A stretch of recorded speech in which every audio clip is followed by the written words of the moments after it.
साल के पहले चुनावी नतीजे आने वाले हैं। आज नॉर्थ ईस्ट के 3 राज्यों त्रिपुरा, मेघालय और नागालैंड में वोटों की गिनती है और ठीक 1 घंटे के बाद सुबह 8 बजे वोटों की गिनती शुरू हो जाएगी। पहले पोस्टल बैलेट गिने जाएंगे और उसके बाद मशीनों की बारी आएगी। कहने को तो ये नॉर्थ ईस्ट के 3 राज्य हैं, छोटे राज्य हैं इनकी आबादी और इनके क्षेत्रफल के लिहाज से, लेकिन असल में ऐसा है नहीं। इन चुनावों के नतीजे हम जैसे कि लगातार कह रहे हैं दूरगामी होंगे। 2023 के ये पहले चुनाव हैं और अगले साल लोकसभा चुनावों की शुरुआत जब होगी उससे पहले के एक मोमेंटम को सेट करेंगे, मूड को तय करेंगे। अपर एज में कौन सी पार्टी है, किसे अभी और मेहनत करने की जरूरत है, वो सब इन चुनावों के नतीजों से स्पष्ट हो जाएगा। आज के चुनाव के नतीजों से यह भी साफ होगा, खासकर त्रिपुरा में जो अलायंस कांग्रेस और लेफ्ट के बीच हुआ है उसका क्या होगा। इसके अलावा ममता बनर्जी बंगाल के बाहर क्या दमखम रखती हैं यह भी आज आपको पता चलेगा। मेघालय में वो चुनाव लड़ रही हैं, त्रिपुरा में चुनाव लड़ रही हैं। फ्रीडम ऐप से सीखकर आप फलों को उगाते हैं क्या? अगर ऐसा है तो आपके फलों को 1 करोड़ फ्रीडम ऐप के जो ग्राहक हैं उन्हें बिना किसी खर्चे के आप उसे बेच सकते हैं। और आज के चुनावों में बीजेपी को अगर जीत मिलती है तो उसके क्या मायने होंगे, आप समझ सकते हैं कि आज 2023 में होने वाले तमाम विधानसभा राज्यों में पहले 3 स्टेट्स के नतीजे आने हैं, तो जिसके फेवर में भी जाएंगे जिसके पक्ष में भी जाएंगे वो एक माहौल जरूर बनाने की कोशिश करेगा। आपने जैसे ममता बनर्जी की बात कही, अब ममता बनर्जी अगर आप राष्ट्रीय फलक पर देखें तो ऑपोजिशन का एक बड़ा चेहरा हो सकती हैं, लेकिन वहीं अगर आप इसका एक और पर्सपेक्टिव देखें कि मोदी के विरोध में खड़े होने वाली विपक्षी एका में क्या ममता बनर्जी और राहुल गांधी एक दूसरे के साथ खड़े हो सकते हैं, तो इसकी लगभग तस्वीर नेग्लिजिबल दिखाई देती है। क्योंकि मेघालय में जब राहुल गांधी जाते हैं तो जबरदस्त आलोचना करते हैं ममता बनर्जी की। खैर, ये तो राष्ट्रीय फलक की बात हुई, लेकिन आज 3 राज्यों की हम चर्चा कर रहे हैं। अगर आज विरोधी जीतते हैं तो 2024 को लेकर इसके क्या सियासी मायने निकलेंगे, इन सब पर हम लगातार इंडिया टीवी पर विश्लेषण करते रहेंगे। हमारे तीनों संवाददाता मेघालय, नागालैंड से जुड़े हुए हैं, त्रिपुरा से जुड़े हुए हैं और साथ ही स्टूडियो में सौरभ हमारे साथ अच्छी खासी नेता और प्रवक्ताओं की पूरी भीड़ रहेगी। या इनके अलावा सीनियर जर्नलिस्ट होंगे, एक्सपर्ट्स होंगे जो नॉर्थ ईस्ट के राज्यों को समझते हैं और वो आप तक पहुंचाएंगे इन राज्यों के चुनाव के नतीजों के असल मायने।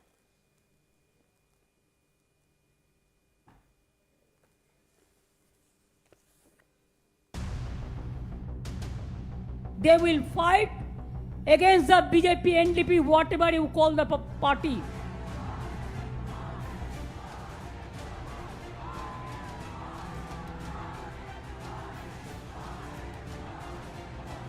हम नॉर्थ ईस्ट के तेज विकास का संकल्प लेकर दिन रात काम कर रहे हैं।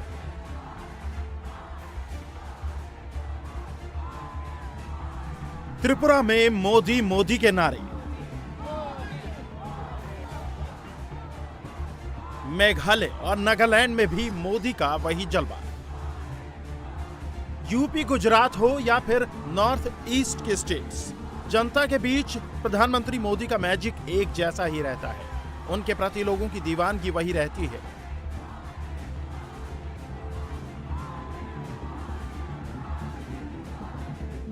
नॉर्थ ईस्ट के तीनों राज्यों त्रिपुरा, मेघालय और नागालैंड के आज आने वाले चुनावी नतीजों पर पूरे देश की नजर है।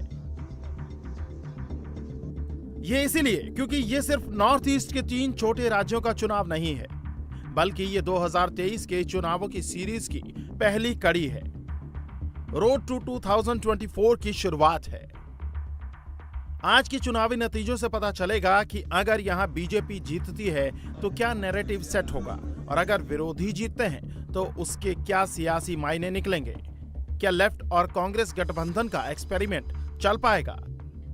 आज के चुनावी नतीजों से यह भी पता चलेगा कि ममता बनर्जी बंगाल के बाहर कुछ दम रखती हैं या नहीं। सच तो यह है कि 2023 की शुरुआत में हुए इन 3 राज्यों के चुनाव को अगले साल 2024 में होने वाले लोकसभा चुनाव के ट्रेलर के रूप में देखा जा रहा है।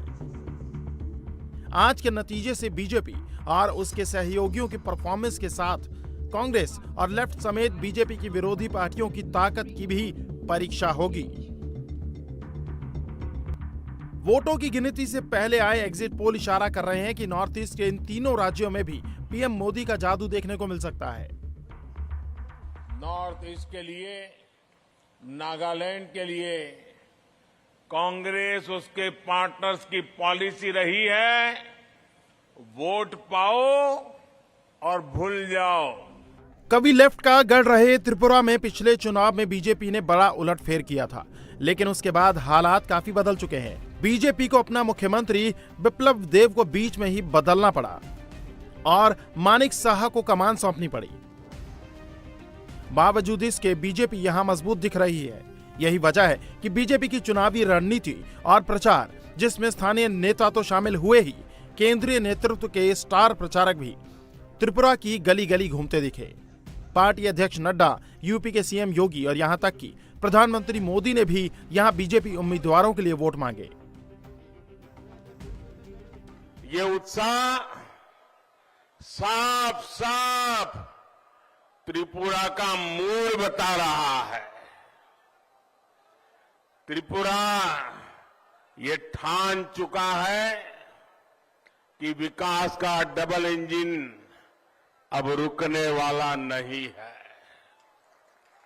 इसलिए आज त्रिपुरा के कोने कोने में एक ही आवाज है, एक ही नारा है, एक ही जय घोष है। फिर एक बार, फिर एक बार, फिर एक बार। बीजेपी की तरफ से जहां स्टार प्रचारकों की फौज त्रिपुरा में उतरी, वहीं कांग्रेस अपने स्थानीय नेताओं पर ही निर्भर रही। सभी एग्जिट पोल्स में त्रिपुरा में बीजेपी की धमाकेदार वापसी का अनुमान लगाया गया है। अगर ऐसा हुआ तो 25 साल की दुश्मनी भुलाकर साथ आए कांग्रेस और लेफ्ट गठबंधन को झटका लगेगा। त्रिपुरा में ममता की टीएमसी भी मैदान में है, लेकिन वो लेफ्ट कांग्रेस का खेल कितना बिगाड़ती हैं, वो आज के नतीजों में पता चल जाएगा। नॉर्थ ईस्ट के दूसरे राज्य मेघालय के एग्जिट पोल में बीजेपी खुद के दम पर सरकार बनाती तो नहीं दिख रही है, लेकिन सत्ता की चाबी उसके हाथ में हो सकती है, यानी वो किंग मेकर की भूमिका में हो सकती है। जबकि 2018 के विधानसभा चुनाव में सबसे बड़ी पार्टी रही कांग्रेस इस बार रेस में पिछड़ती दिख रही है। अगर ऐसा हुआ तो कांग्रेस को 2024 से पहले एक और झटके के तौर पर इसे देखा जाएगा। औपचारिकता पूरी करने के लिए राहुल गांधी यहां प्रचार के लिए पहुंचे और ममता की पार्टी को निशाने पर लेते हुए उसे बीजेपी की बी टीम बता दिया। The BJP is attacking all our states. Whether it is Tamil Nadu, Karnataka, Meghalaya, Jammu and Kashmir, Haryana, every single state.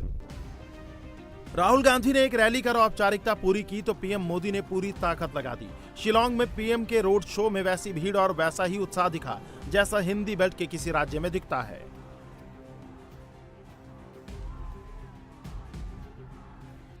पहले की सरकारों ने अपने स्वार्थ को प्राथमिकता दी, मेघालय के हितों को नजरअंदाज किया है। अच्छी सड़कों का अभाव। फ्रीडम ऐप से सीखकर आप फलों को उगाते हैं क्या? अगर ऐसा है तो आपके फलों को 1 करोड़ फ्रीडम ऐप के जो ग्राहक हैं उन्हें बिना किसी खर्चे के आप उसे बेच सकते हैं।